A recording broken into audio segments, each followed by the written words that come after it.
পলাশ রান্নাঘরে আপনাদের সবাইকে স্বাগত জানাই। আমি আবার চলে এলাম একটি রেসিপি নিয়ে।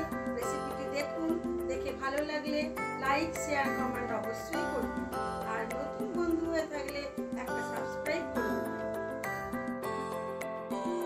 আমার আজকের রেসিপি পোলাও। আজ আমি বানাবো সাবু দিয়ে পোলাও।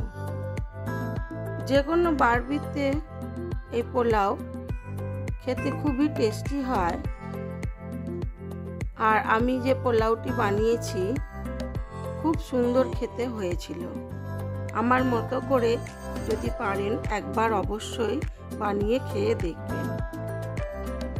খুবই টেস্টি হয় এই রেসিপিটি। সাবুর পোলাও বানানোর জন্য এখানে সাবু কিছুটা পরিমাণ ভিজিয়ে রেখেছি, নিয়েছি টুকরো করে কাটা আলু, আর এখানে ছোলার ডাল, মুগ ডাল একটু ভিজিয়ে রেখেছি, আর একটু পটল কেটে রেখেছি। আপনারা যে কোনো সবজি একটা দুটো দিতে পারেন। আর নিয়েছি কাজু ও কিশমিশ। প্রথমে আমি ডালটাকে নুন আর হলুদ দিয়ে হালকা ভাপিয়ে নেব। আমি একটা সিটি দিয়ে নিয়েছি, সঙ্গে সঙ্গে খুলে নিয়েছি। এবার কড়ার মধ্যে দিয়ে দিলাম পরিমাণ মতো সাদা তেল।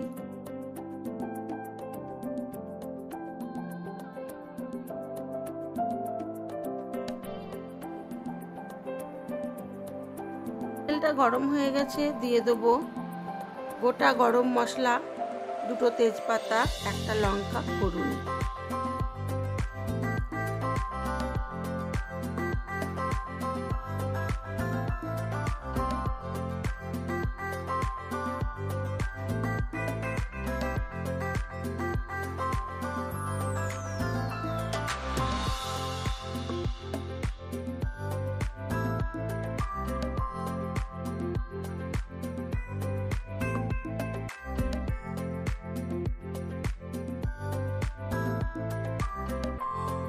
ফোড়নটা ভাজা হয়ে গেছে, দিয়ে দিলাম কেটে রাখা আলুগুলোকে নুন আর হলুদ দিয়ে ভালো করে ভেজে নেব।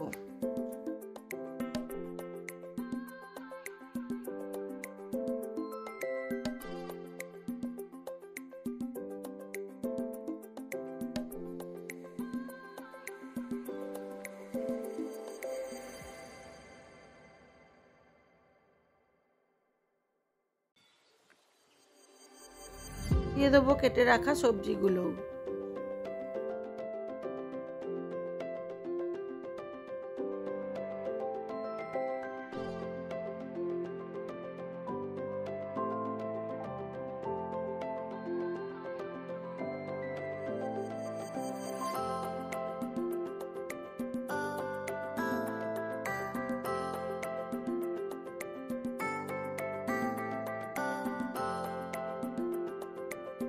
আমি সবজির মধ্যে বিশেষ কিছু নিইনি।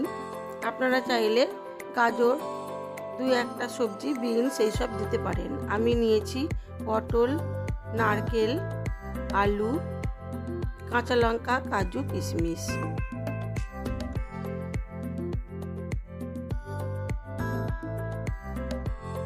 সব কিছু খুব ভালো করে কষিয়ে নিয়ে এবারে ওর মধ্যে দিয়ে দেবো অল্প একটু আদাটাকে আমি কুড়িয়ে নিয়েছি। আর দেবো পরিমাণ মতো ঘি।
দিয়ে দিলাম সেদ্ধ করে রাখা ছোলার ডাল ও মুগ ডাল। এবারে খুব ভালো করে এটাকে কষিয়ে নেব।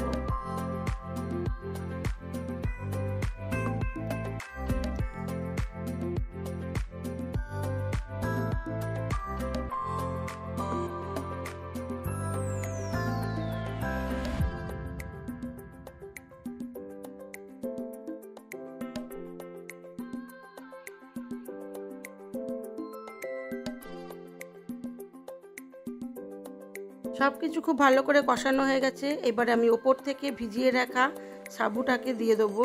সাবুটা দিয়ে স্বাদ মতো চিনি দিয়ে আর অল্প একটু নুন দিয়ে এটাকে ঢাকা চাপা দিয়ে খুব কম আঁচে 2 থেকে 3 মিনিট হতে দেব।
হয়ে গেছে আমার সাবুর পোলাও।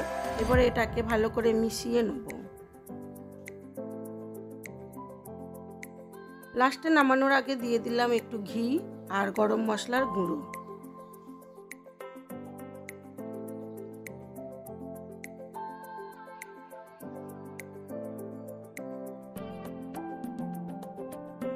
আমার সাবুর পোলাও রেডি।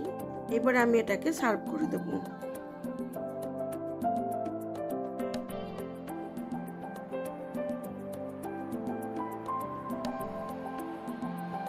আমার এই ভিডিওগুলো যদি আপনাদের ভালো লেগে থাকে তাহলে লাইক, শেয়ার, কমেন্ট অবশ্যই করবেন। আর নতুন বন্ধু হয়ে থাকলে একটা সাবস্ক্রাইব করে দেবেন।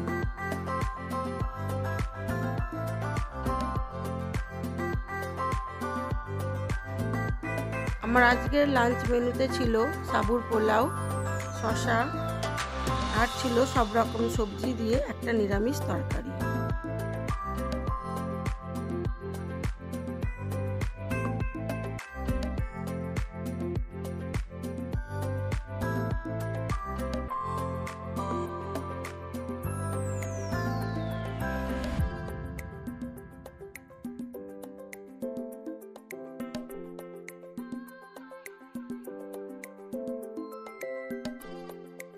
আজ এই পর্যন্তই। সবাই ভালো থাকবেন, সুস্থ থাকবেন, নিজেদের খেয়াল রাখবেন।